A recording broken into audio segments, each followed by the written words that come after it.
Praise the Lord, God's morning again. एक और बार स्वागत है। हालेलुया। कैसा दिन है आज आपका? मे बी लिटिल बिट ये या वो, अरे जैसा भी हो, उसमें धन्यवादित हैं कि नहीं ये सोचना शुरू कीजिए। क्या मैं धन्यवादित हूँ आज के दिन? ज़रूरी है मेरे प्रियो। अगर आप परमेश्वर का वचन सुन रहे हो तो धन्यवाद की बात है। बिकॉज अगर कोई सुन नहीं रहा, अगर वो सीख नहीं रहा, अगर वो मसीह है उसके बावजूद अगर वो अपनी रोज की संगति नहीं कर रहा, then there is a mistake. कुछ ना कुछ तो प्रॉब्लम चल रही है। ये प्रॉब्लम से बाहर निकलना ज़रूरी है। कभी कभी खुद को निकालना ज़रूरी है। आज 37 अध्याय पढ़ेंगे, जैसे कि 36 का कंटिन्यू चल रहा है। सो आइए आगे बढ़ते हैं। लिखा है, फिर इस बात पर भी मेरा हृदय कांपता है और अपने स्थान से उछल पड़ता है। उसके बोलने का शब्द तो सुनो, और उस शब्द को जो उसके मुंह से निकलता है सुनो। वे उसको सारे आकाश के तले और अपनी बिजली को पृथ्वी की छोर तक भेजता है। उसके पीछे गरजने का शब्द होता है। वह अपने प्रतापी शब्द से गुजरता है, और जब उसका शब्द सुनाई देता है तब बिजली लगातार चमकने लगती है। परमेश्वर गरज कर अपना शब्द अद्भुत रीति से सुनाता है और बड़े बड़े काम करता है जिसको हम नहीं समझते। वह तो हिम से कहता है पृथ्वी पर गिर, और इसी प्रकार मेघ को भी और मूसलाधार वर्षा को भी ऐसी आज्ञा देता है। वह सब मनुष्यों के हाथ पर मोहर कर देता है, जिससे उसके बनाए हुए सब मनुष्य उसको पहचाने। तब वन पशु गुफाओं में घुस जाते और अपनी अपनी मांदों में रहते हैं। दक्षिण दिशा से बवंडर और उत्तर दिशा से जाड़ा आता है। परमेश्वर की श्वास की फूंक से बर्फ पड़ता है और जलाशयों का पाट जम जाता है। परमेश्वर के बारे में देखिए अब कैसी महिमा हो रही है। अब तक हम सुन रहे थे किस किस तरह की तकलीफ थी, क्या क्या बात थी, तड़प थी, लेकिन अब महिमा हो रही है। समाप्ति पर है ये, क्योंकि जब परमेश्वर का उद्धार आता है तो उसके लिए कितना आनंद भर जाता है। तो मनुष्य दोनों ही तरह की बातें करता है। हमने वो भी सुना जो दर्द से भरा था, और हम ये भी आनंद सुन रहे हैं जो महिमा प्रभु की है। वर्स 11 से लिखा है, फिर वह घटाओं को भाप से लादता और अपनी बिजली से भरे हुए उजियाले को बादल दूर तक फैलाता है।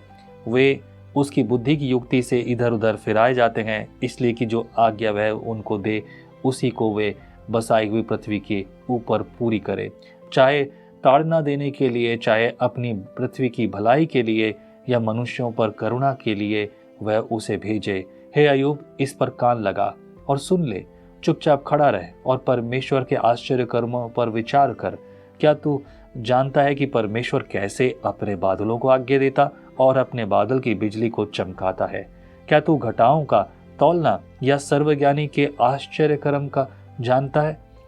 जब पृथ्वी पर दक्षिणी हवा के कारण सन्नाटा रहता है, तब तेरे वस्त्र गर्म क्यों हो जाते हैं?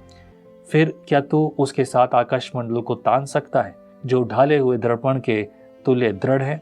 तू हमें यह सिखा कि उससे क्या कहना चाहिए, क्योंकि हम अंधियारे के कारण अपना व्याख्यान ठीक से नहीं रच सकते। क्या उसको बताया जाए कि मैं बोलना चाहता हूँ, और क्या कोई उसका सत्यानाश चाहता है? ब्यूटीफुल, बेहतरीन तरीके से जवाब आ रहा है। 21 पद से हम देखेंगे, लिखा है इस प्रकार से, अभी तो आकाश मंडल में एक बड़ा प्रकाश देखा नहीं जाता।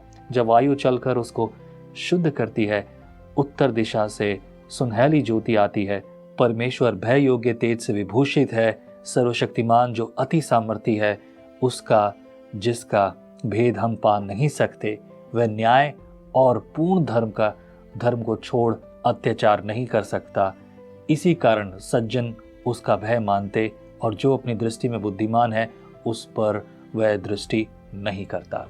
बेहतरीन तरीके से लिखा है। लास्ट वाली बात है, जो लोग उस पर उसका भय नहीं मानते, वो उस पर दृष्टि नहीं करता, उसके लिए भलाई नहीं करता। क्या वो बुराई करता? नहीं करता। कितनी खूबसूरत बातें लिखी हैं। अब तक हमने सारी बातों को देखा है, अब सुन रहे हैं, दुख तकलीफ है, लेकिन अब आनंद भी है जिसके बारे में बात कर रहे हैं, और ये अय्यूब को बताया जा रहा है। And Ayyub has something to say. और उसके बाद परमेश्वर का अय्यूब को उत्तर है अगले अध्याय में। हम सुनते हैं कि अय्यूब क्या कहेगा, लेकिन उससे पहले मैं आपको बता दूं एक खास बात जो आपको नोटिस करनी है, वो ये देखो, अय्यूब की पुस्तक में दुख दर्द की बातें तो हैं, लेकिन दुख दर्द की बातों के साथ इस खगोल शास्त्र के, यानी मैं कहूँ कि दुनिया के और दुनिया में जो जो बातें हो रही हैं, दुनिया की जो चीज़ें हैं, उन सब के बारे में जो गहरी बातें कही गई है अय्यूब की पुस्तक में है।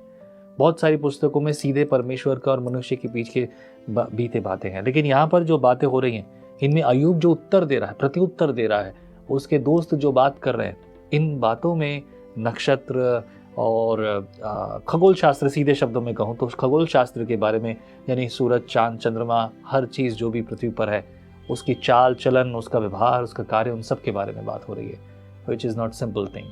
इतिहास की बातें इनके पास कैसे पता, खगोल शास्त्र के जानकार ये कैसे हो सकते हैं, but they have this knowledge because God is speaking to them. आमीन। आइए प्रार्थना करें। प्रभु को धन्यवाद है। प्रभु, तूने इस पृथ्वी को बनाया, बहुत ही खूबसूरत है। लोग नहीं समझते, ना जानते, परंतु तेरा नाम और तेरा काम बड़ा है। प्रभु, अपने लोगों को तो आशीषित कर, फलवंत बलवंत कर, इनके जीवन को, रोज की जिंदगी को, विश्वास को, हर पल को प्रभु तेरी योजना में ले, मर्जी तेरी पूरी हो। अगले दिन के लिए हमें तैयार कर, प्रार्थना के लिए तैयार कर, सारे समय के लिए धन्यवाद के साथ यीशु मसीह नासरी के नाम से मांगते हैं। सुन और ग्रहण कर पिता, आमीन।